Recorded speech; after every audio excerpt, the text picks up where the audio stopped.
So Super Saiyan 4 Vegeta has been out for 3 days now. I was able to get my hands on him and play him for multiple matches. And in today's video, I'm going to give you guys my guide on Super Saiyan 4 Vegeta and how to improve with him greatly in your upcoming matches.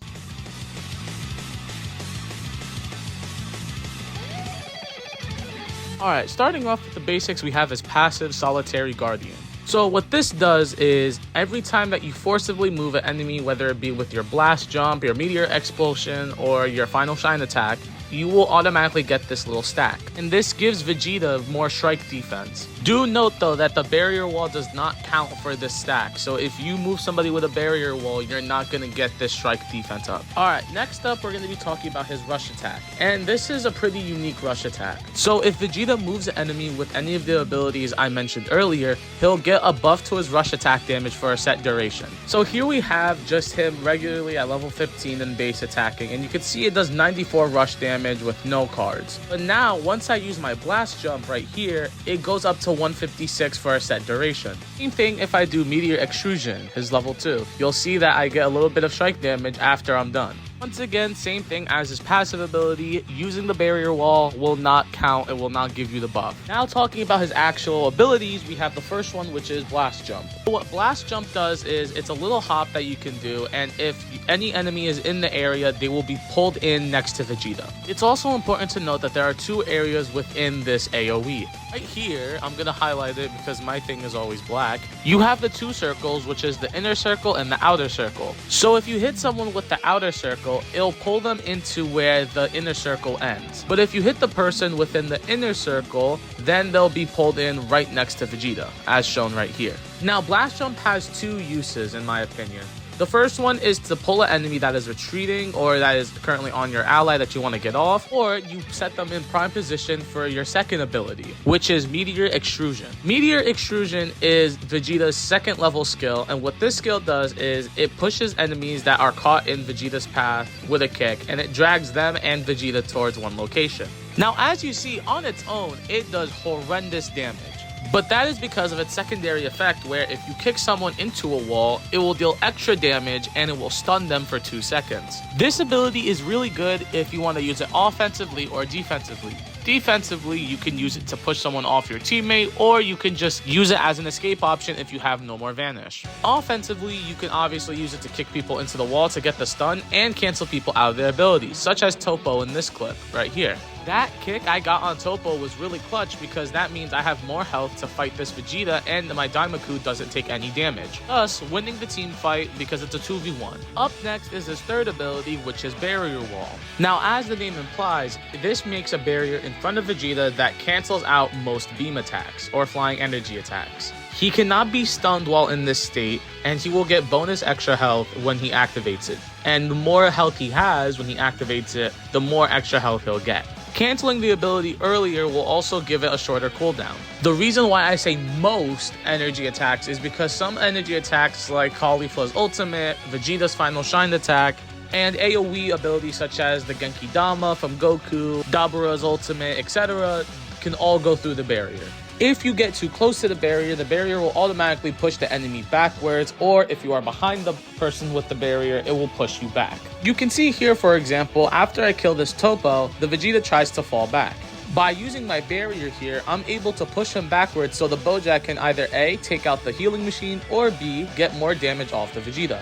And of course, this leads to us killing the Vegeta because it's a 2v1. Or in this example, where we find the hit in our back line trying to sneak our tower, I see him go invisible and I put up my barrier wall. This forces the hit to stay in this confined area, and when he eventually touches my barrier there, I'm able to find him and kill him. You can also use this very niche mechanic called the hook and ladder that I'm titling it, where you can hook the enemy on your barrier and push them towards where you want him to go. Last but not least, we have Vegeta's final ability, which is his ultimate, Final Shine Attack. Now, the Final Shine Attack isn't your average ultimate. It's a big beam that knocks people back when they're in range. But when you first launch this ultimate, you might be a little bit confused on the damage output afterwards. Such as right here when you see that Vegeta took little to no damage.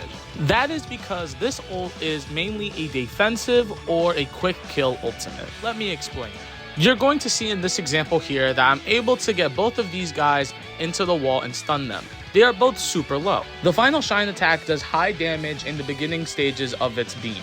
The longer you let the beam go without canceling, the less damage it'll start doing. And with such a low cooldown, that is why I decided to launch it here and get 2 free picks. Another use case can be right here where me and my teammate are going up to get the top tower. Right here, I see that Topo is standing right here trying to block the tower. So what I do in response is use my final shine attack to push him away from my teammate so that they can get their full hits in, which then allows us to kill the final God of Destruction. It's also important to note that the final shine attack is omnidirectional, so you can curve it just like how you could do with Super Saiyan 3's Kamehameha. This ultimate is used to either guaranteed kills on whether it be bosses, Supreme Kais, or even people, or to push people off your tower or push people away from the towers that they're defending to create an opening for your team. Now going on to the more nitty-gritty aspects such as what cards I like to run with them. I personally like to run these 3 cards. For the first slot, I like to go with Build Up because I can kill a lot of Cell Juniors very easily.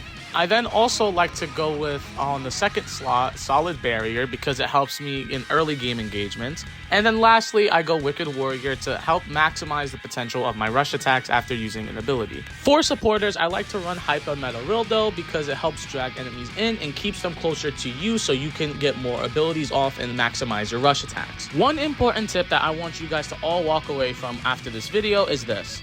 Look at your matchups. For example, if I have a teammate that is very range-based, such as a Super Saiyan 3 Goku, a Kale, someone like that, I might want to invest early into my Meteor Expulsion and my barriers so I can keep them protected. If my teammate's more of a brawler, such as Trunks, Goku, someone like that, I might want to invest more into my Blast Jump and my Meteor Expulsion to maximize our diving. And this also goes for the other way around. If I see that the enemy team has a very range-heavy comp, I might start to invest in my barrier earlier so that I can block them from most of the ults. If I see the comp is very brawl-like, such as 18, Topo, I might want to invest in something like my Blast Jump and Meteor Expulsion because it would be easier to keep them away and I can brawl up and stun them. Also, to not just push the boss willy-nilly and spam all of your abilities. Your main job when you're pushing a boss is to always be there to deal some damage and also put the barrier up when needed and to finish it off with a final shine attack if enemies are getting a little too close. Vegeta's role in Squadra is very disrupt and tank based. He's like a jack of all trades but mainly into the tank aspect. He's a tank that relies on heavy teamwork, and if you have a really good ally with you, you guys can steamroll any match. Just want to say thank you for watching this guide, and sorry if it's a little confusing as it is my first time doing a guide like this, but I hope you guys enjoyed and learned something good out of this. And comment down someone who you would like to see next. Love you guys, and God bless.